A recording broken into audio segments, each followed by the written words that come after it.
হাজিরিন, যেই কথা বলছিলাম, তাওয়াজু, বিনয়, নম্রতা, এটা এমন এক গুণ যা মানুষকে ভালো মানুষ বানায়, ভালো মানুষকে আল্লাহওয়ালা বানায়, আল্লাহওয়ালা মানুষকে জান্নাতের আলা মাকামে পৌঁছে দেয় এই তাওয়াজু। সাহাবায়ে কিরাম শিখাইছেন কেমনি বিনয় নম্রতা অবলম্বন করতে হয়। সময় যেহেতু স্বল্প, আমার বলার সুযোগ নেই। মোহতারাম হাজিরিন, যার মধ্যে তাহার তাকাব্বুর, অহংকার থাকে, সে নিজেকে বড় মনে করে, পৃথিবীর সবাইকে সে ছোট মনে করে। এর উদাহরণ কেমন? দেখবেন এক ব্যক্তি বিশাল পাহাড়ের চূড়ার মধ্যে উঠেছে, বলেন তো পৃথিবীর মানুষ, জমিনের মানুষ তাকে ছোট মনে করে না বড় মনে করে? বলেন, তাকে ছোট মনে করে না বড় মনে করে? তাকে কিন্তু ছোটই দেখা যায়, আর সেও মনে করে পৃথিবীর সবাই ছোট, শুধু আমি খালি বড়। হ্যাঁ, সে নিজের দৃষ্টিতে বড় হইলে সবার দৃষ্টিতে কি? সবার দৃষ্টিতে কি? সে আসলে ছোট, আসলে সে বড় হইতে পারে নাই। এজন্য তাকাব্বুর, অহংকার করে আল্লাহকে পাওয়া যায় না, তাকাব্বুর অহংকার করে জান্নাত পাওয়া যায় না। পাওয়া যদি যায়, জাহান্নাম আর ইবলিসকে সাথী বানানো যাবে, অন্য কিছু না।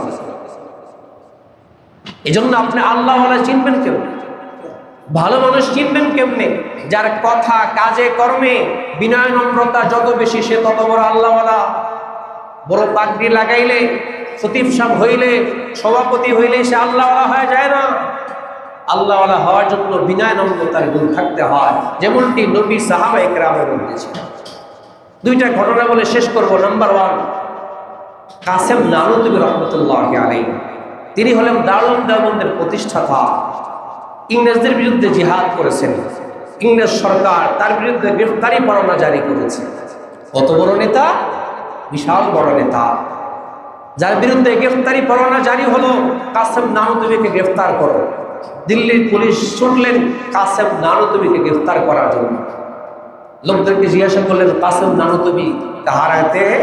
বলে, সাত্তা মসজিদকে পাস, যাও, সাত্তা মসজিদের নিকটে কাসেম নানুতুবী থাকে। পুলিশের দল সেখানে গেল।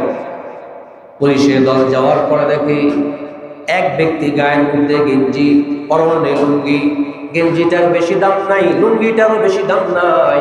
আল্লাহর বান্দা মসজিদ ঝাড়ু দেয়। পুলিশ চিন্তা করে, এত বড় নেতা, এত বড় নেতা, তিনি তো সে হতে পারেন না। এত বড় নেতা তো বিশাল পাগড়ি, বিশাল জুব্বা থাকবে। এই নেতা সেই নেতা না, মনে করছে মসজিদের খাদেম। জিজ্ঞাসা করে, কাসেম নানুতুবীকে চিনেন নাকি? কারে জিজ্ঞাসা করে? কাসেম নানুতুবীকে জিজ্ঞেস করে। কাসেম নানুতুবীকে পেঁচাতে হওয়া। কাসেম নানুতুবী চিন্তা করছে, কিরে আমারে জিজ্ঞেস করে কি জন্য আসছে? বলে, গ্রেফতারি পরোয়ানা জারি হয়েছে, তাকে গ্রেফতার করতে হবে। তিনি তার জায়গা থেকে একটু সরে গিয়ে বললেন, কাসেম নানুতুবী একটু আগে এখানেই ছিল, এখন সেখানে নাই। সুবহানাল্লাহ। যাই হোক, ঘটনা ভিন্ন, তাকে গ্রেফতার করা হয় নাই। কেন? যে কাসেম নানুতুবী এত বড় নেতা, বিশাল জুব্বা, বিশাল পাগড়ি, বিশাল অবস্থা থাকবে, আগে পিছনে লোক থাকবে, লস্কর থাকবে, এজন্য তাকে গ্রেফতার করা হয় নাই। কেন? তার মধ্যে বিনয় আর নম্রতা ছিল।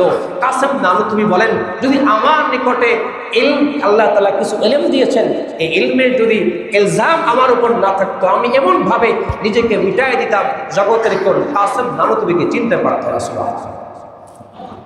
ছোট্ট একটা ঘটনা বলি। সৈয়দ আহমদ কবির রিফাঈ রহমতুল্লাহি আলাইহি ইতিহাসের বিশিষ্ট একজন মানুষ। তিনি নবীকে এত বেশি মহব্বত করতেন, এত বেশি মহব্বত করতেন, একবার তিনি সশরীরে নবীজির রওজায় হাজির হইলেন। হাজির হওয়ার পরে তিনি নবীজির উদ্দেশ্যে, নবীদের রওজার সামনে গিয়ে 2 লাইন কবিতা পড়লেন। কবিতা পড়ার পর বললেন, এ রাসূলুল্লাহ, আমি যখন আপনার দরবারে আসি নাই, আমি আমার রূহকে আপনার নিকট পাঠায় দিতাম সালাম পেশ করার জন্য। আল্লাহ তাআলা তৌফিক দিয়েছেন, আমি নিজে আপনার দরবারে এসেছি, আমি আপনাকে সালাম দিলাম, আপনি দয়া করে হাতটা বের করে দেন, আমি আপনার হাতে চুমা খেয়ে ধন্য হব। সুবহানাল্লাহ। ইতিহাসে বিরল ঘটনা ঘটলো। রওজা শরীফ ফেটে গেল। নবীজি সাল্লাল্লাহু আলাইহি ওয়াসাল্লাম ডান হাত বের করে দিলেন। সৈয়দ আহমদ কবির রিফাঈ তার হাত, রাসূলের হাত মোবারক চুম্বন করে ধন্য হলেন। সুবহানাল্লাহ। লাখ লাখ মানুষ দেখলো সৈয়দ আহমদ কবির রিফাঈ বিশিষ্ট এক ব্যক্তি, যার জন্য নবী হাত বের করে দিয়েছেন। সুবহানাল্লাহ। বিশেষ এক মর্যাদা। কিছুক্ষণ পরে সৈয়দ আহমদ কবির রিফাঈ চিন্তা করলেন, আল্লাহ তাআলা আমাকে এমন এক গুণ দিলেন, এমন এক বৈশিষ্ট্য দান করলেন, আমার মধ্যে অহংকার আসতে পারে। যে মর্যাদা আল্লাহ কাউকে দেয় নাই, আল্লাহ আমাকে দিয়েছেন।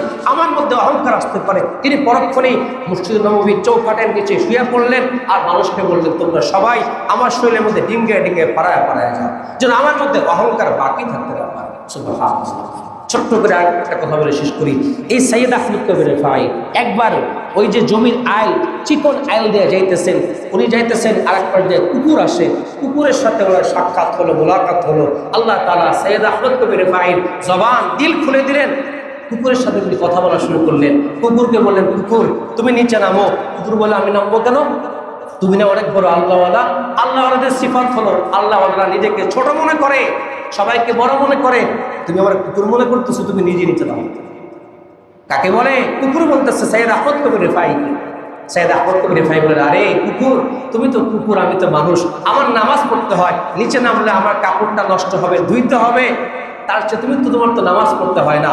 কুকুর শুনে বলে, বাহ, খুব চমৎকার কথা তো। কাপড় না পাক করে ধোয়ার সিস্টেম আছে, পাক করার সিস্টেম আছে। আমি যদি নিচে নামি, তুমি যদি উপরে থাকো, তোমার অন্তর না পাক হবে। তুমি মনে করবা কুকুরের চেয়ে আমার দাম বেশি, অন্তর তো পরিষ্কার করলে তুমি সিস্টেম দিয়েছো। তিনি অবাক হয়ে গেলেন, তাই তো। কুকুর নিচে না নেমে সৈয়দ আহমদ কবির রিফাঈ নিচে নেমে কুকুরকে বধ করে দিলেন। সুবহানাল্লাহ। এইটা করার পর আল্লাহ তাআলা সৈয়দ আহমদ কবির রিফাঈর অন্তরের মধ্যে ইলহাম করলেন, আহমদ কবির রিফাঈ, আজকে আমি তোমাকে এমন এক জ্ঞান দান করলাম যে জ্ঞান আমি আর কাউকে দান করিনি। সুবহানাল্লাহ, সুবহানাল্লাহ। মুহতারাম হাজিরিন, আমি ছোট, আমার চেয়ে ছোট কেউ নাই। এটা যতক্ষণ পর্যন্ত আপনি না বলতে পারবেন, কাজে প্রমাণ করতে না পারবেন, আপনি আল্লাহর মারিফাত পাবেন না, জান্নাতের হকদার হইতে পারবেন না। এজন্য আসুন, আমি খতিব, আমি ইমাম, আমি সভাপতি, আমি বস, সব বাদ দিয়ে আমি মানুষ, সবাই মানুষ, এটা আপনি মনে করার চেষ্টা করেন। আল্লাহ তাআলা আমাদের সকলকে সর্বক্ষেত্রে বিনয় আর নম্রতা অবলম্বন করার তৌফিক দান করেন। সকলে বলেন আমিন।